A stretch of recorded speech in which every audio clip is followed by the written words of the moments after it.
posible ba kini nga ipatuman dinhi sa Pilipinas ug posible ba pod duna ba'y igong basihanan nga ipadala siya dito sa ICC? Una sa tanan, akong pagyukbo sa ato ang pinalanggang kapitan, Marma Sanggit, no? Sa pag-organize ni Ining Inday Sara Duterte 2028 movement. Actually, una, mangayo yung kong pasailo nga na-late ko. Pero siguro makasabot mo, daghang kayong balita karon, di ba? Ang una nga balita, ni gawas kaganina, nga duna na kunoy warrant of arrest against kay Senator Bato de la Rosa, no?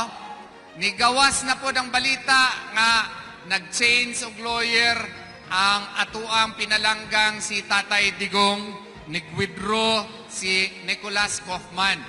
So, isip usa ka lumulupyo diri sa Davao, isip usa ka Pilipino, isip abogado nilang duha, no? Labi na sa atong kaso dito sa Korte Suprema, we have to verify.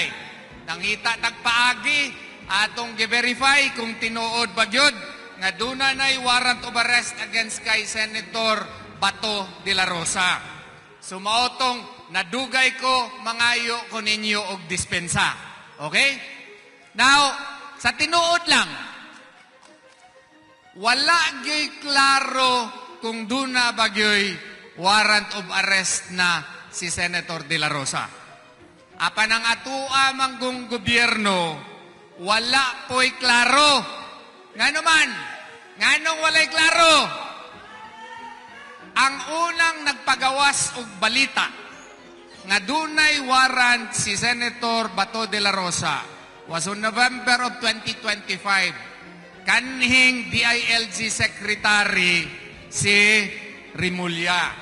Ingon niya na anak ko ni warrant, na ako no sa iyahang cellphone, na ako no siya ay kopya.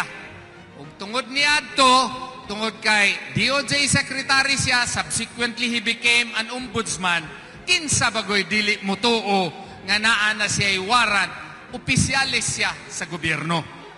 Mao ka na nga ang ilahapod nga mga pulisiya, ang DOJ mosulti nga under Section 17 of 9381, ingon nila nga kung duna na'y warrant of arrest kuno, kinahanglan nga dakpon dayon ang tao o ipadala dito sa Netherlands, sa ICC.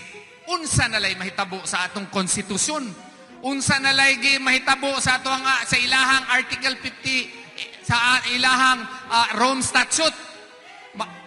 Maugani na nga ang atua dinhi ato yung ipaklaro kung unsa bagay baruganan sa gobyerno. Tungod kay kung mangutana ka sa DFA, lahi pod ang ilahang proseso. Di kinahanglan kita nga duna kagyoy klaro nga pulisiya diri sa atuang nasod. Ato sigurong hangyuon isinggit dito sa gobyerno nga duna kitay klaro nga pulisiya as to how to deal with foreign warrants of arrest. Tungod kay ngano, ang ICC dili kini siya Kortes Pilipinas. Korte ni siya of last resort. Meaning, kini siya pwede lamang dunay jurisdiction kung ang atuang korte dili na mo function or dili siya mo uyon or dili siya kaya na nga mo render justisya sa Pilipinas. Apan sa Pilipinas, abtik o kusgan kaayo ang atuang judicial system. Mao nga walay rason ngano ang ICC mo continue mo padayon sa iyahang jurisdiction. Mao gani kami among tubagon ang report. Kung tinuod manang ilahang gisulti karon sa gobyerno nga naa na gyoy waran, kung tinuod na, among hagiton, hangyoon na lang ang gobyerno to clear out or to speak to the public with truthfulness unsa bagyod ang inyuhang pulisiya? Shall we respect Philippine court processes? Ato bang respetuhon ang due process? Ato bang hatagan og panahon ang akusado nga duna siya'y judicial remedies diri sa Pilipinas?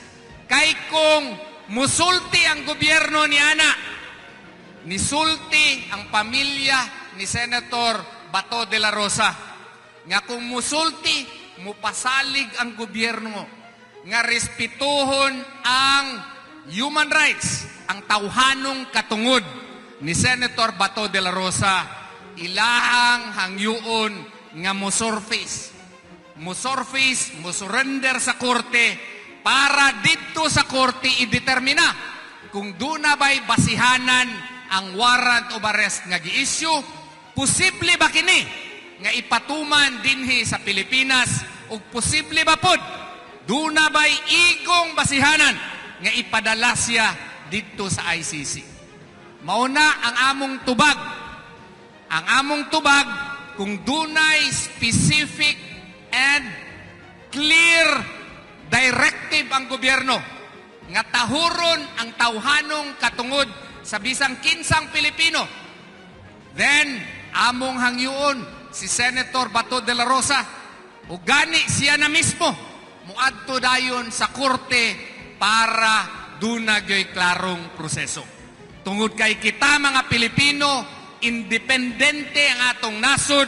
So sa ato pa, tungod kay independente ang atong nasod, duna kitay atong kaugalingong judicial system nga dapat respetuhon. Dili tamak-tamakan sa bisan unsa nga mga langyaw nga mga korte. Dili ba tama ka na?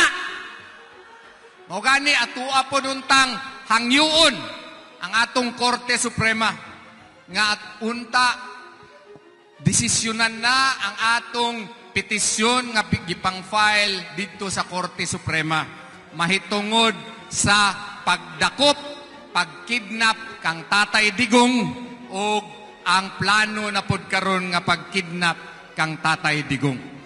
Mga taga Davao o atong mga bisita, hangyuon ko kamo sa padayon sa pagampo.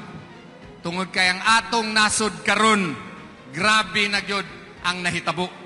Dili na respetuhon ang atong mga processes sa korte. Dili na pod respetuhon ang atong mga katungod. So mauna nga ako kamong gihangyo nga karon maghiusa gyud kita, magpadayon kita sa pagampo kay Allah Subhanahu wa Ta'ala nga hinaot unta malampasan ni natong mga grabe nga problema karon.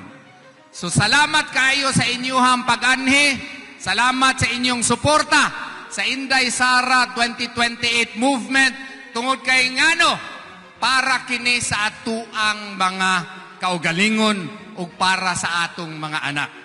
Ang atong pinalangga nga VP Sara Duterte ato yung tabangan.